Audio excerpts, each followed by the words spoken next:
Once upon a time, there was. Get it back. Back in the day. Long time ago.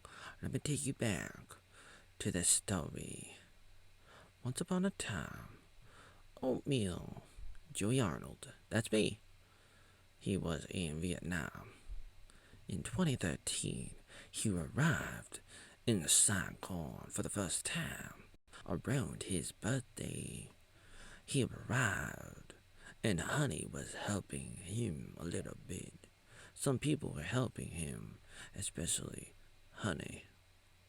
That was her English name. Her other English name was Tracy, and she was helping a little bit. Oatmeal wanted to work a little bit more. He was working a little bit already because he came to Vietnam in 2012, a few months earlier. Now, it's been a few months. He's new to Vietnam. He was in the north of Vietnam, in Hanoi. That's right, the capital of Vietnam, Hanoi, and a few other places. He made it down to Ho Chi Minh City, also known as Saigon, in February 2013. And Tracy Honey was helping him find some work, teaching English. And then there was another girl that came along, out of nowhere almost. Not totally out of nowhere. Not totally, but almost. It sort of felt like out of nowhere. And there were a few other people too. But Kathy came out of nowhere almost and was helping Oatmeal get to work. But then something happened kind of crazy. And there was a breakup. And Tracy, Honey, got really angry at Kathy. It's almost like they got betrayed. Or they felt like betrayed, like the whole family was mad. Not just Tracy, Honey Tracy. But it's like her whole family was mad at Kathy. Pretty upset. And they were like yelling like back and forth, like where, and they were talking in Vietnamese. So I have no idea what they were saying. And I think Kathy sort of lied to me about what they were talking about. And later on, I think I figured it out what they were really talking about. But nevertheless, it was like Kathy said that she likes meeting foreigners and helping them out and stuff, and she would take me to work. And so she was doing that for a month. And she was doing that. And so it's like she eventually said, God damn it, I'm almost taking to work. It's too much work to take you to work. You gotta get yourself a bike. So eventually I ended up getting a bike. Got a bike. Yeah. Eventually. It took a while. It didn't happen right away, but eventually I ended up buying a bike for like $150 or $180. I always would say like $200, but it was a little bit less than that. But it didn't go that fast. It went like 20 miles an hour kind of thing, which is okay, I guess. But it's not a motorcycle, so it's like I can ride my bike almost 20 miles an hour, sometimes faster than 20 miles an hour if I'm lucky. But the electric bike, it was used, and so it wasn't brand new. It was okay, but you would have to charge it a lot. So I rode it like one time, and then we went back to her taking me to work, kind of thing. And it was almost like she insisted on helping me and then I would always hold it against her because she would always like originally she said something like that she promised that she would help me kind of thing. Like I promise, not in those exact words, but she said it, and then I was like, didn't you promise that you would do it? And then she's like, oh, okay, or something like that. But I wasn't trying to force her to help me, but sometimes I would try to remind her of what she said earlier, and I was like, didn't you say that? Kind of thing. I would say it sometimes, and we would get in some fights, and she broke my laptop. It had some holes on the screen, and she would throw stuff at me and scratch me up, and the neighbors would hear about it, and they would get upset, and they'd be like, "What's going on?" kind of thing, and she wanted all my money. I think she wanted a green card. She wanted to go to America because I'm an American, born in America in '85. That's right. Came to Vietnam in 2012, and then I'm talking to her in 2013 in Saigon, in Ho Chi Minh City. I mean, and you want to go to America. A lot of people do, and she wanted all my money too. And then payday came at the end of the month, around April 2013. That's right, April 2013. And she was expecting me to give her all my money to her, about $1,000 or something. And well, I was like, no, basically. I've said it before, and I kept on saying it, but she kept on insisting, like I took you to work every day, and I did this for you, I did that for you, and I was like, no. And then she's like, get lost, and she dropped me off at a hostel. This is basically the Kathy bike story. I forgot to say that she sold my bike. I guess that's the most important thing about the story. Um, as far as like the bike goes, the Kathy stole my bike story, kind of thing. Like I bought a bike, and then she gave it to her friend, or her mom did, kind of thing. They had some friends or something, and the friends had two daughters who were like 12 years old, and they wanted to practice driving because they were like too young to have a motorbike, and so they were thinking, since I wasn't using my electric bike, they would just give it to them, and that's what they did. They asked me about it, and I said I would think about it. They asked me a few times, and I think I said it a few times, like I'm still thinking about it or something. And then they gave me Vietnamese classes, and so that cost money, and that was the compensation for the bike. So it's like they compensated for my bike by giving me Vietnamese classes.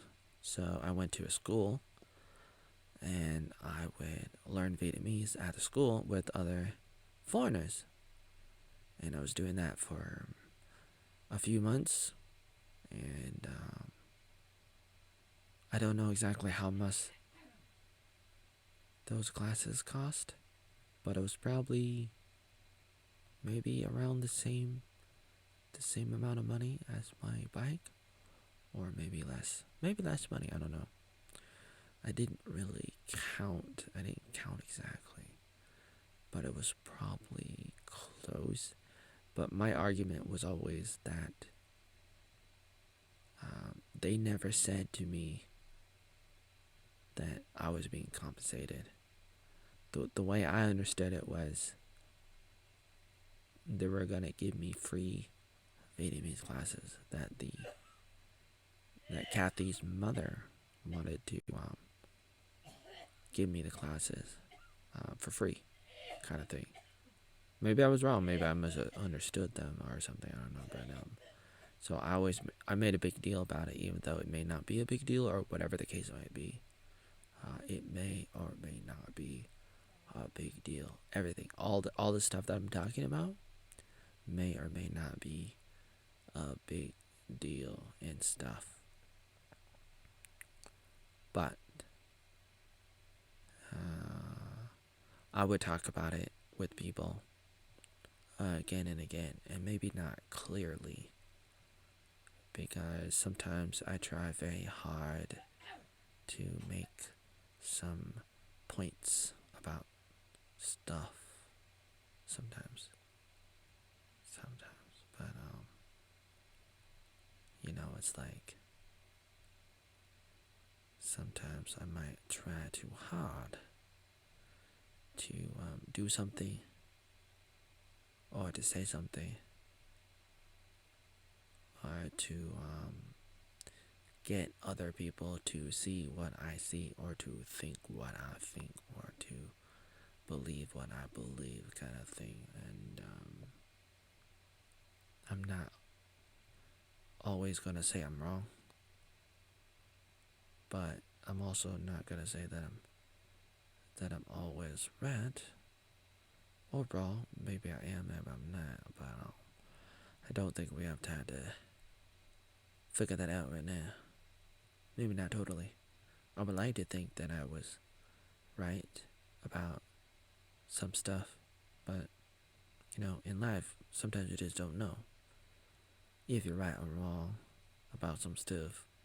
Sometimes you have to worry about how you do stuff, even if you have good intentions and stuff. And we can definitely debate it and everything. I believe in that. Like I do believe in all of that. And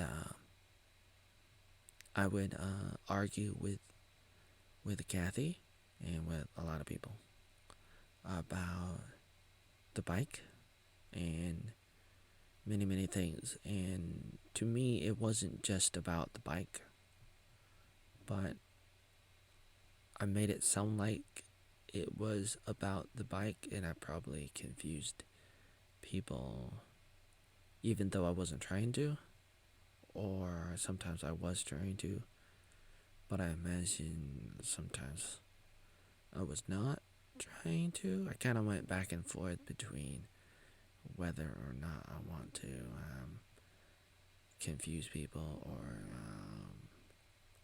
whatever the case might be, kind of thing. Because sometimes you want to confuse people in order to make a point, or in order to persuade people, in order to try to stay stuck in their head, kind of thing. Like I wanted to do things so that I would get subliminally implanted in people's heads, and so I would do some crazy stuff. And I probably still do. Of course I do. I know I do. Like that last video, or one of the last videos I made, yeah. It's like I do stuff all the time that's crazy, and maybe I shouldn't do it or whatever. All kinds of stuff. But should I or should I not? I don't know. But I'm not here to talk about that. I don't have time to talk about that. I'm serious. I'm serial. But I just wanted to make a really quick video and kind of give you an outline of the Kathy backstory.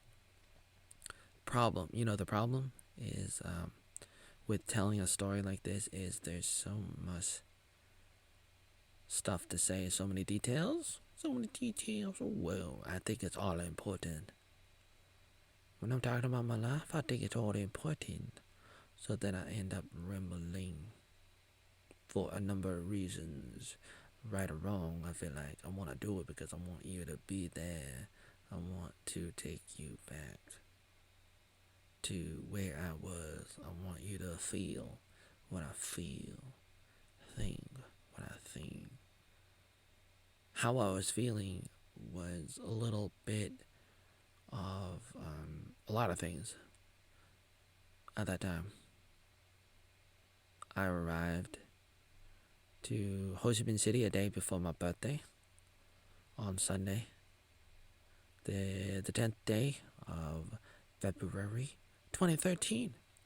I came there, so I was new to Saigon, Vietnam. That's Ho Chi Minh City. I was new. And then some people were helping me. Tracy Honey was helping me. Some other people were helping me a little bit here and there, especially in the beginning. And then there were other people too later on. But those first few months was rough. And they were helping me get work. And Kathy was taking me to work. And part of me was thinking that I should run away from her because it was no good to me, kind of thing. But then a part of me was like, I don't know, Saigon. I don't know this city, this big city with like 10 million people at that time. Maybe more people now. Pretty big city. And so I was like, I need to save money. I don't have a lot of money, and I will take whatever help I can get. Like, if you're gonna help me, then okay, you're gonna help me. And that was my mentality, right or wrong. I was feeling like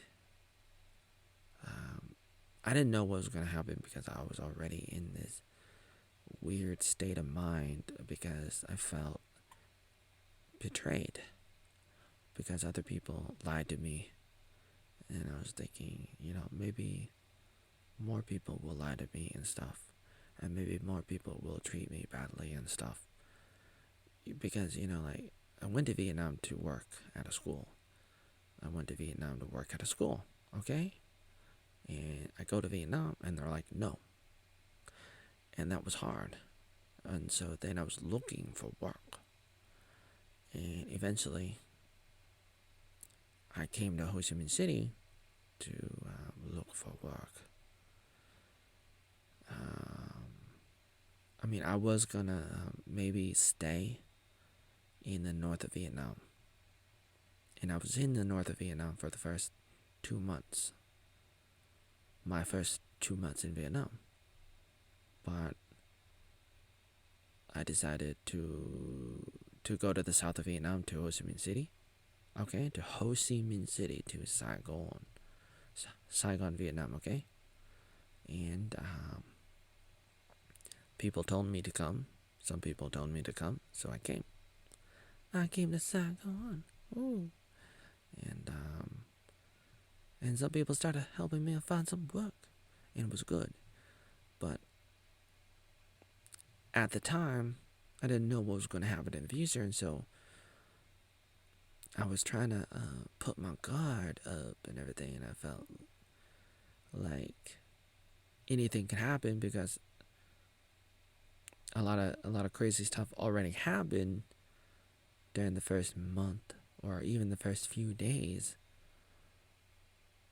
in Vietnam. My first few days in Vietnam was crazy. And so that just like messed me up a little bit in my perspective of Vietnam and everything. And it was difficult to move forward from that point on. And so that kind of influenced me a little bit. But then I was eventually able to bounce back because I did run into some good people. And as I stayed in Vietnam, I kept on running into better people, and a variety of people, good people, bad people. But the good people helped, and and that was good.